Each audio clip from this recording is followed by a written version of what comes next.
뒤에 있는 이 글자 랑자, 랑에 대해서 먼저 알아보도록 하겠습니다. 랑은 사내라는 자입니다. 사내라는 자. 사내, 사나이가 사내죠. 사나이를 줄여서 사내라고 합니다. 이 사나이라는 말이, 우리말은 조선시대 표기에 이렇게 나타납니다.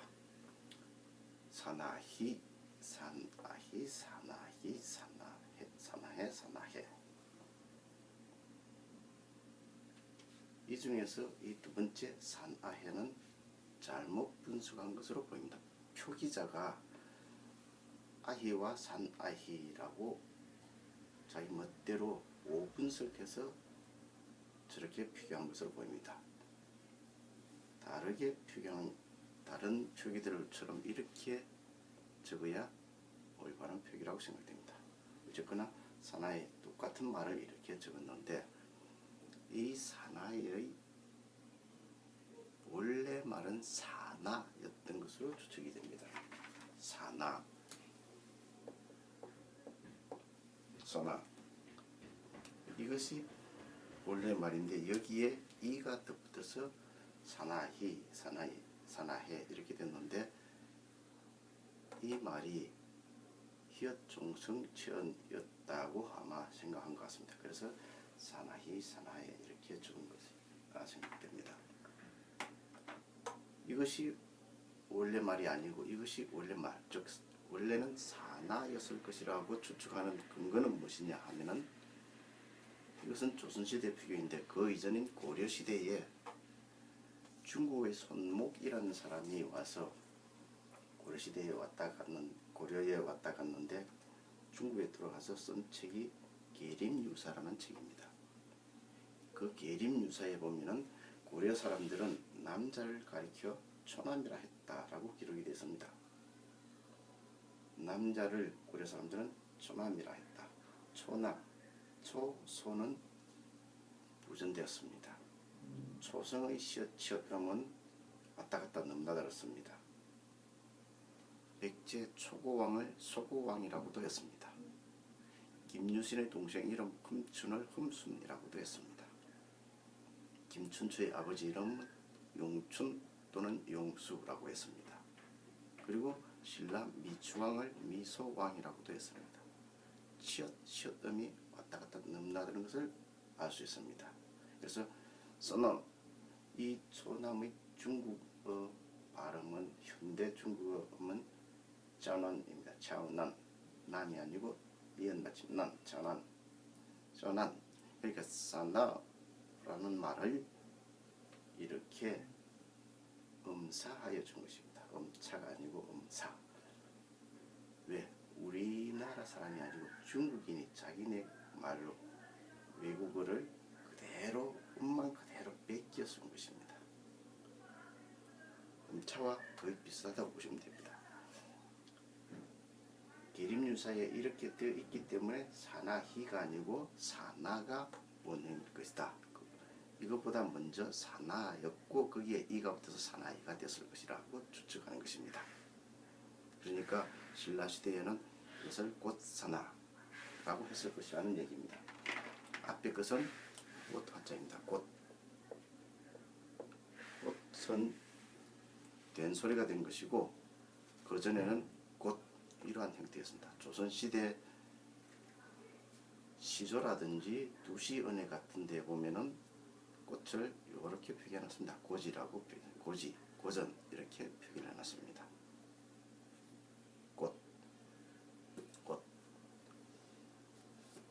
그러면은 이 화랑이라는 말의 순우리말은 화랑의 순우리말은 꽃사나이고 이 말이 의미하는 것은 플라워 가이 그러한 의미냐? 저는 그렇지 않다고 봅니다. 이 꽃 화자를 그대로 일차원적으로 그대로 해석하면 안 된다고 봅니다. 다른 시간에 제가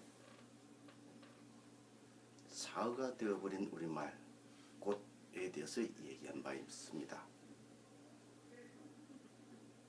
어린 새끼, 후손, 자식을 의미하는 꽃, 비유의 뜻을 가진 꽃 여기에서 선정한 바 있습니다. 꽃. 이 꽃과 이 꽃 발음이 비슷합니다. 그래서 이 음과 비슷하다는 점에 착안해서 이 한자를 빌려 쓴 것입니다. 그래서 이 화랑 꽃사나의 실제 의미는 플라워 가이가 아니라 이를가이, 영가이, 이를가이, 영가이의 의미인데 그와 비슷한 음을 가진 이 말로 자자라는 것입니다. 사음문자라는 얘기입니다.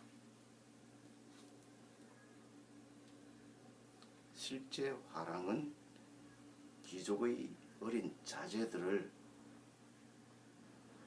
예쁘게 단장해서 아름답게 단장해서 심신을 단련하게 했다고 합니다.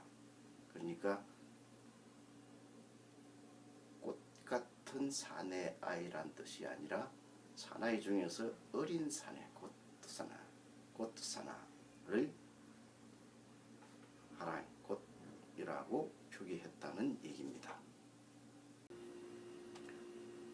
어린 자식을 의미하는 순우리말 꽃, 이 말은 사과되어서 없어졌다고 했습니다. 예전에는 사람의 이름에 굉장히 많이 쓰였는데 이름에 쓰이지 않게 되니까 지금은 현대 한국에는 그 흔적이 거의 남아있지 않습니다. 제가 추측으로 찾아낸 이 꽃이라는 말이 흔적으로 남아있는 것은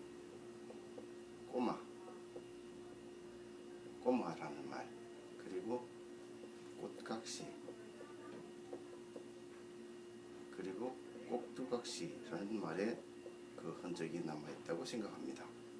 그건 저의 추측입니다. 꼬마는 어린 아이를 말하죠. 아주 꼬맹이, 꼬마. 이 꼬마의 꼬가 여기서 비롯된 말이라고 저는 추측합니다. 꼬마라는 말 자체가 여기서 비롯됐다고 추측합니다. 그리고 꽃각시는 꽃처럼 예쁜 각시를 의미하는 말로 지금 쓰이고 있지만은 원래는 아주 어린 각시를 꽃각시라 했던 것으로 저는 추측하고 있습니다. 그래서 이 꽃, 지금은 플라워를 가리키는 표기가 되지만 원래는 여기서 어떤 말이야, 꽃각시라고 봅니다. 비슷한 음이 비슷하지만 다른 꼭두각시가 있습니다. 꼭두각시는 지금은 남이 조종하는 대로 움직이는 인형, 꼭두각시 인형이 있죠. 꼭두각시 인형은 사람이 위에서 조정하는 대로만 움직입니다. 그것이 꼭두각시, 의미가 그렇게 지금은 쓰이고 있습니다. 그 어원을 보면은 지금 어원이라고 알려져 있는 것이 몽골어에서 온 곽독이 꼭독 뭐 이렇게 국도로 변했다라고 설명해 놓고 있습니다. 백과사전을 찾아보면 그 어원이 곽독이라고 이렇게 가지고 몽골에서 왔다 그러는데 저는 믿지 않습니다.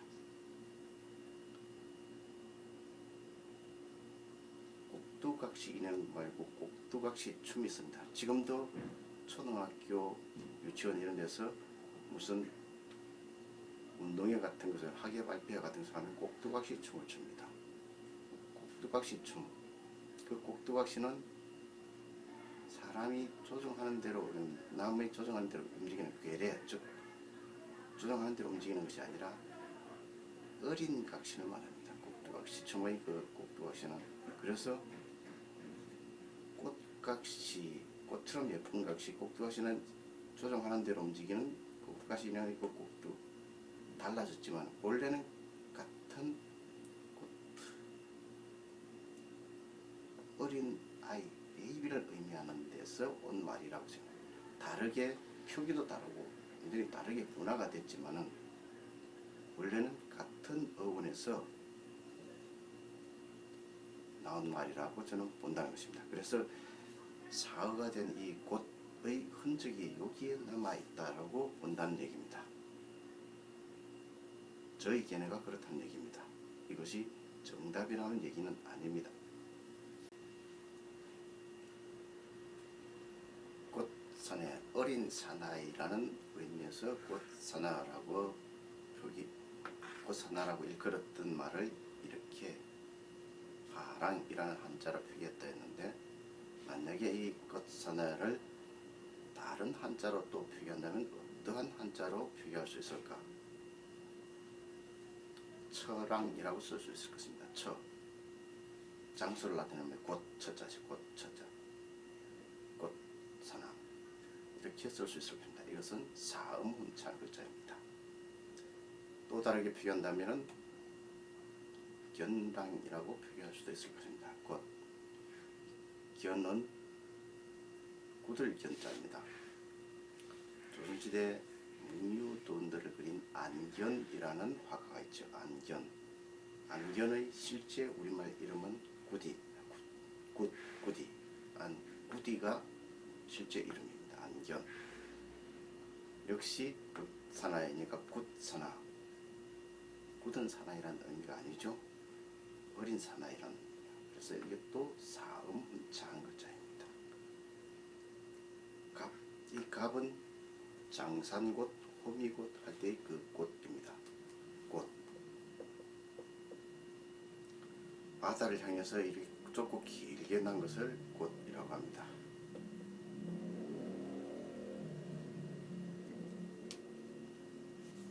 원래 중국 글자는 이 꽃은 우리와는 약간 다르게 씁니다. 그리고 꽃이라는 음이 없습니다. 중국어는 촨입니다. 그런데 우리는 꽃이라고 했습니다. 꽃이, 닭꼬치 같은 꽃이 있죠. 꽃이 이렇게 꿰뚫은 것처럼 보이지 않습니까? 그래서 꼬지입니다. 꼬지. 일본에서는 굿이라고 합니다. 우리는 감을 이렇게 꿰뚫으면 꽃감이죠. 꽃감. 그런데 일본에서는 굿이감이라 하죠. 굿입니다. 일본은.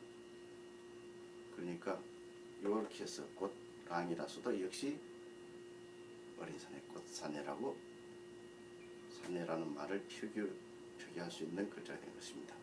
이 꽃랑, 갑랑 다 마찬가지입니다. 이러한 글자들은 모두 사음훈창 글자입니다. 이 자는 베이비, 어린 아이를 뜻합니다. 그래서 이렇게 쓴다면은 화랑, 이것도 사음훈자이죠. 전부 사음훈자인데 이것은 진의 훈자가 되는 것입니다. 이것은 진의 훈자한 글자입니다. 자랑. 진의 훈자는 반드시 이 글자만이 아니라 어릴 유자를 써서 유랑이라고 쓸 수도 있을 것입니다. 화랑을, 즉 꽃사내를 다르게 표기한다면 이런 식으로 표기할 수 있고, 진의 훈자면 자랑은 유랑이라고 쓸 수 있을 것이라는 얘기입니다. 원래는 어린 사내를 의미하는 꽃사나를 적은 화랑, 이것을 한참 그대로 읽어서 화랭이라고 하게 됩니다. 화랭이는 무당을 가리킨 말로 변질이 됩니다. 그래서 본래 신라 화랑과는 전혀 다른, 얼굴을 좀 단장한다는 의미에서 그렇게 됐는지는 몰라도 무당의 의미로 변질이 된 것이 화랭이입니다. 화랭이는 이 화랑과는 사실은 좀 거리가 떨어져 있습니다. 이 화랑을 가리키는 갓사나라는 말에서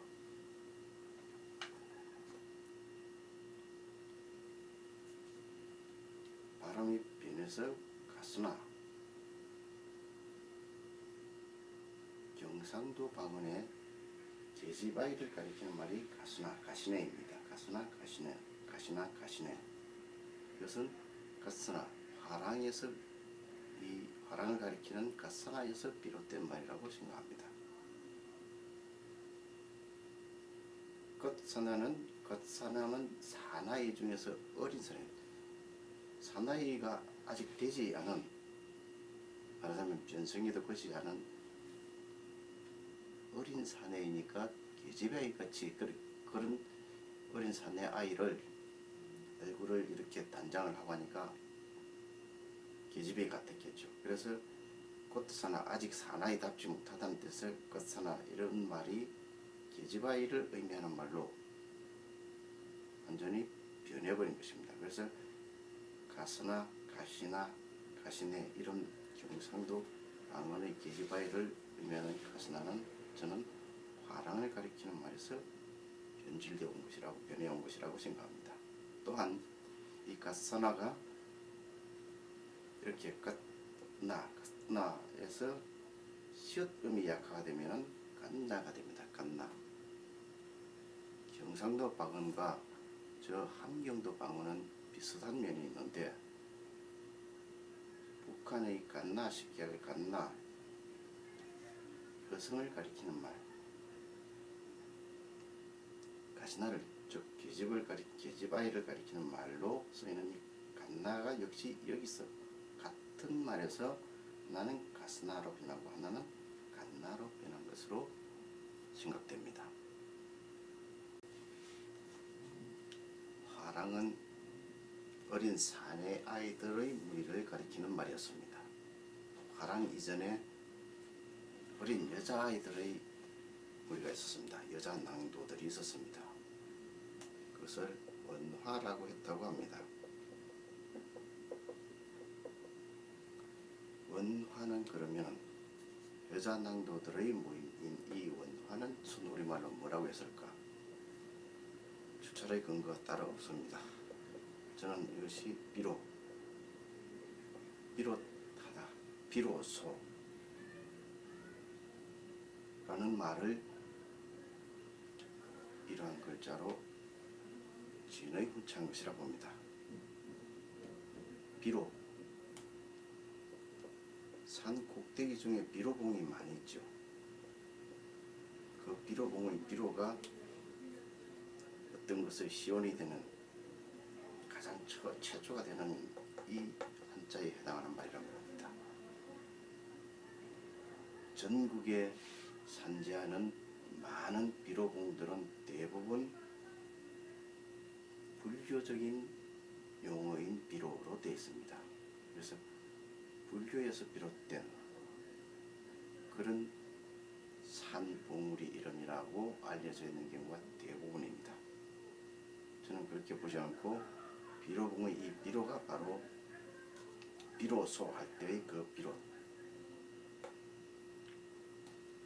처음이 되는 최초 시발점이 되는 것을 의미하는 말이라고 순우리말 비로라고 봅니다. 그래서 이 원화는 원래 우리말로는 비로꽃이라고 하는 말을 이렇게 찾아여 주는 것이라고 봅니다. 유명한 화랑으로는 김유신이 있습니다.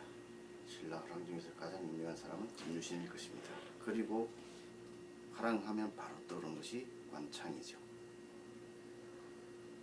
계백장군과 황산벌 전투에서 관창이 자신을 희생함으로써 백제군을 무찌르고 이길 수 있었습니다. 화랑하면 바로 대명사처럼 떠오르는 사람이 관창입니다.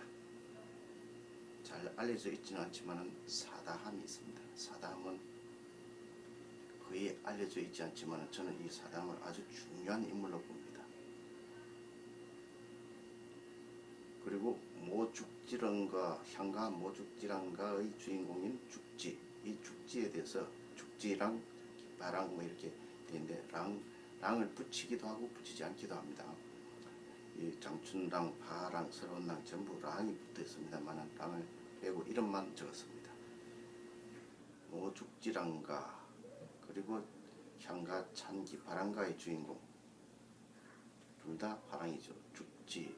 죽지는 삼국사기에서는 크게 언급하지 않았지만 삼국유사에서는 이 죽지가 4대에 걸쳐서 신라 통일을 완성하는 데 굉장히 많은 공을 세웠다라고 대표적인 인물처럼 화랑의 대표적인 인물로 이 죽지를 꼽고 있습니다. 삼국유사는 죽지를 가장 대표적인 화랑으로 꼽고 있습니다. 죽지의 실제 이름은 뚝맛이라고 했죠. 찬기 파랑가의 주인공. 그 다음에 삼국유사에는 장춘랑과 파랑이라는 파랑의 이름도 나옵니다. 관창하고 마찬가지로 백제와의 전투에서 자기를 희생한 화랑들로 추측됩니다. 그리고 삼국유사에는 설원랑이라는 국선의 최초라고 설원랑을 소개하고 있습니다. 불회랑, 오동랑, 그 다음에 실처랑이 나오는데 실처랑의 이 실처가 실제 이름은 실곶입니다. 실곶, 실구지. 다른 영상에서 제가 조선시대 인명의 실구지가 나오는데 이 실구지는 실처와 일맥상통하는 이름입니다. 눈여겨봐둘 필요가 있습니다. 그리고 죽지, 사다함 염두에 둘 필요가 있는 이름이고 인물들입니다. 정리하자면 화랑은 순우리말로 꽃사나 꽃도사나 하고 하는 말을 차자에 적었던 것으로 추측된다는 것입니다.